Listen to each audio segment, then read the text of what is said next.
Alright, here I got a 2012 Honda Odyssey. So this video I'm just gonna show you real quick. I'm not gonna show you the whole process, but at least I'm gonna give you an idea how to get the alternator out. Let me turn this fan off. Okay, so as you can see, I already pulled the alternator out, and here's the new one I'm gonna put in. So I removed the plastic right here, right on top of the radiator, a couple clips. The engine cover, also plastic. Then you're gonna remove your belt, the tensioner right there, the 14. You're gonna push toward the engine and you slide your belt out. Once you remove the 14 bolt here on the bottom, this one right here,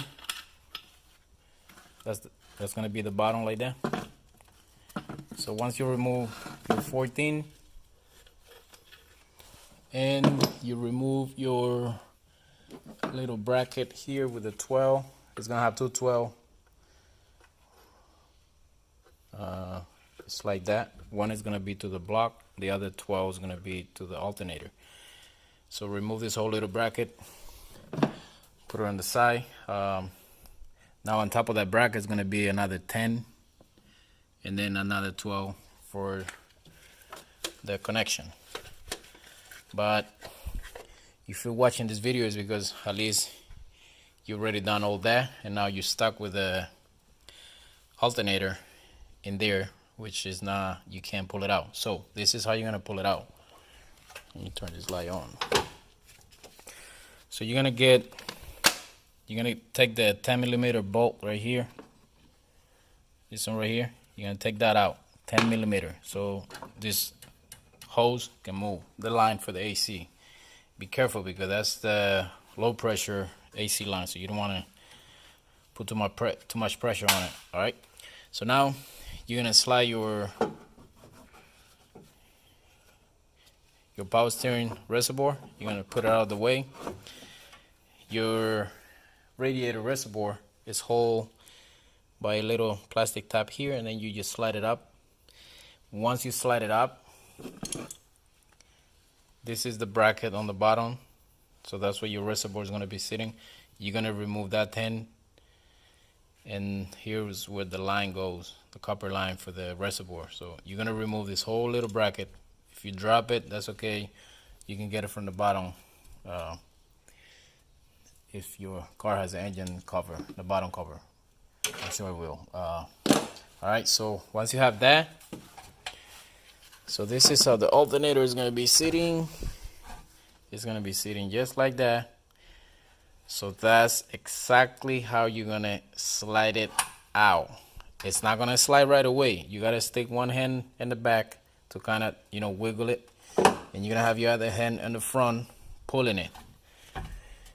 Once you get it past,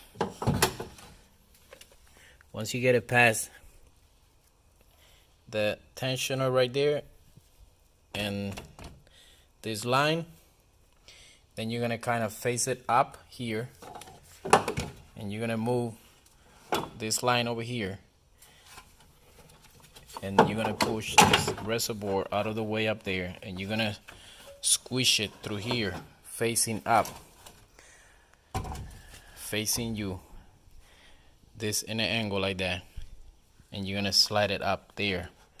Like I say, you're gonna need two hands, so just work your way in there, put one hand under, grab it here and pull it with the other hand, and you're gonna get it out just like I did. If I can do it, you can do it. All right, I hope this video helped you.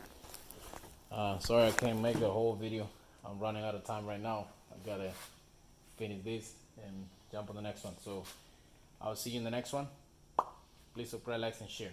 Thank you. Alright, there you have it. New alternator right there. Now I'm going to tell you why those alternators fail. You see the oil leak right there? And if we look at the old alternator, You see how that's pitch black on oil? That's what burned your alternator. So if you have an oil leak, you should fix the oil leak. If not, you're gonna keep burning. See, now the battery light is not on anymore. You're gonna keep burning your alternator. It doesn't matter how many alternator or what brand you're gonna put in. Like this guy, he got one of the best one, AC Delco. But still, that's not gonna fix it. I done this so many times that people just keep changing them. I tell them you gotta fix the oil leak, and then 8 months later, they keep coming back to replace it.